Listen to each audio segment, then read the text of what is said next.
evening, everyone. I'd like to thank the Parliament for inviting me here tonight. Each and every one of us has a really important story to share, and I'm grateful for the opportunity to be able to share mine with you here tonight. On December 27th, 2014, my baby brother Dia got married. 23 years old, 6'3" basketball fanatic, second-year dental student at a top dental school in the country at University of North Carolina, Chapel Hill. He was getting married to his lovely bride, Yusr Abu Salha, who had turned 21 the day prior and who had just gotten accepted to UNC Dental School to join him in the fall. On the morning of his wedding day, he was his typical happy-go-lucky self. He took a dip in the pool, that's how chill he was. He asked me for the honor of combing his hair on his wedding day. And as you probably all know, combing a guy's hair on his wedding day is a pretty sensitive thing. I sat in his lap, as I would usually do, my petite self and his tall body, started combing his hair to the side that he liked, kissed his forehead, and by the end of the night was sobbing uncontrollably, seeing my young little brother turn into a grown man with such a bright future ahead of him. I go back to San Francisco, where I'm doing my residency in family medicine at UCSF, and one night on February 10th, I'm on call. I'm writing a prescription, and my phone starts blowing up with text messages sending condolences.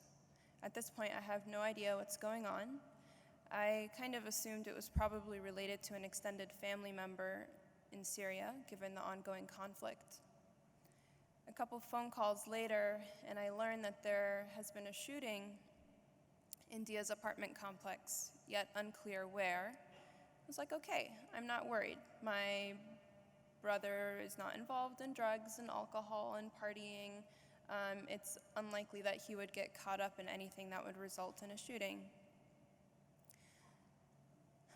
A few more phone calls, Google searches, wiping the floor of the hospital as I faint over and over again.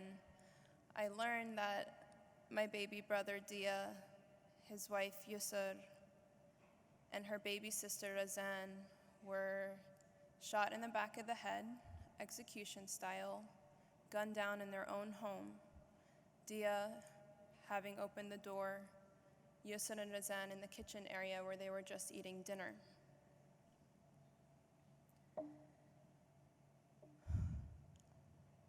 It's never easy to talk about this. I book a red-eye flight.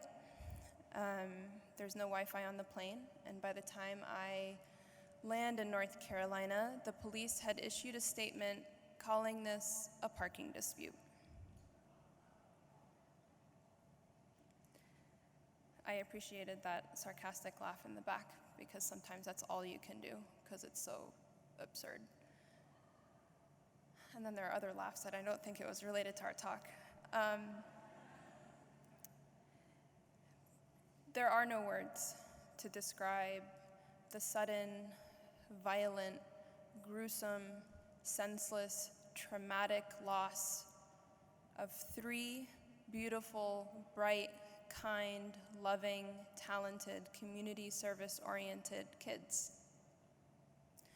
There are no words to describe my inability to comprehend why this happened, why it was allowed to happen, why it is okay that our media, our politicians, Fox News, Hollywood are allowed to vilify a large group of people here in our country. And then it begs the question of why is it allowed to happen again? Fast forward, and for hundreds of these cases that go unheard of, there are a few that are highlighted on television, and you probably have all heard of the story of Ahmed Mohammed, a Texan high school student who was excited and brought a clock he created to school and was subsequently arrested for fear that he had made a bomb. We live in a time where Islamophobia is bigotry that is acceptable. No other group at this time is as targeted as Muslims and is considered okay.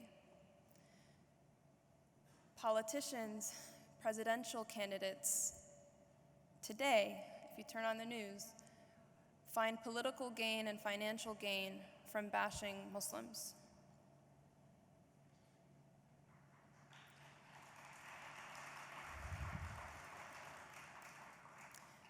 It's time we take some meaningful steps. And you may ask, why do I care? And the honest truth is, I'm not always so sure, because the worst thing that could have happened to any family has happened to mine, and the things we try and prevent has happened to mine.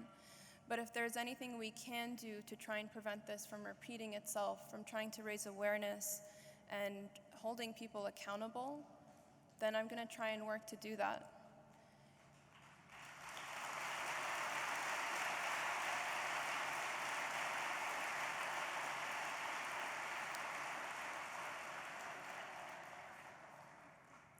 I can't read that, I'm really sorry.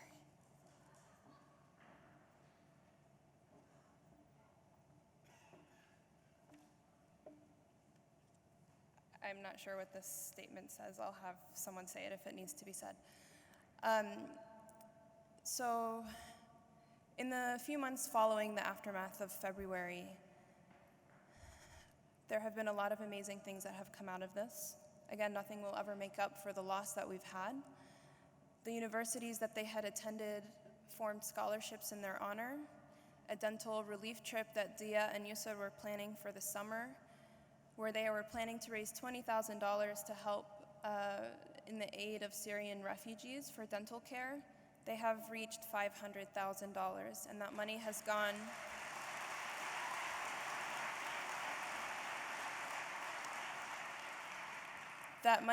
gone to create an endowment fund that will support such endeavors for years and decades to come.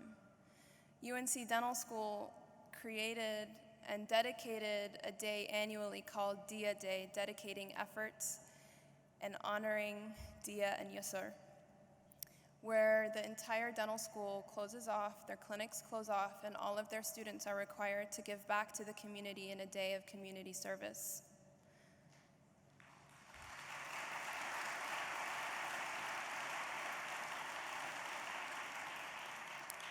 On my own campus at UCSF, we have started conversations with senior leadership.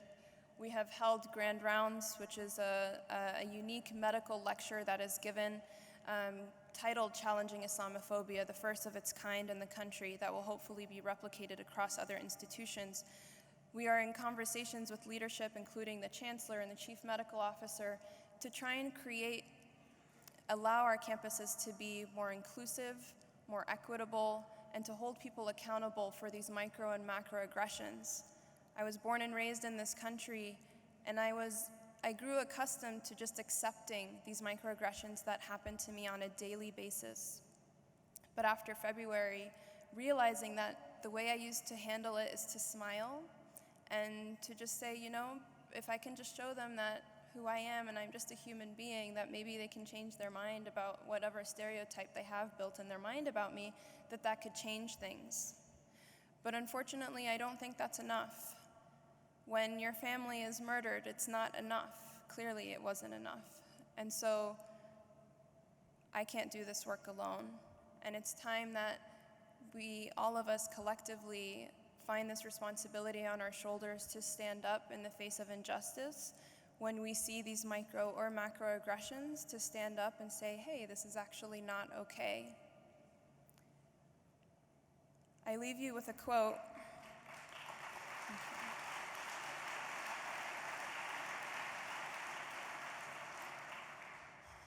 I found this quote by Martin Luther King Jr. to be really powerful and eloquent, and I thought really helped summarize the essence of what I'm trying to say. And he said, in the end, we will not remember the words of our enemies, but the silence of our friends. Thank you.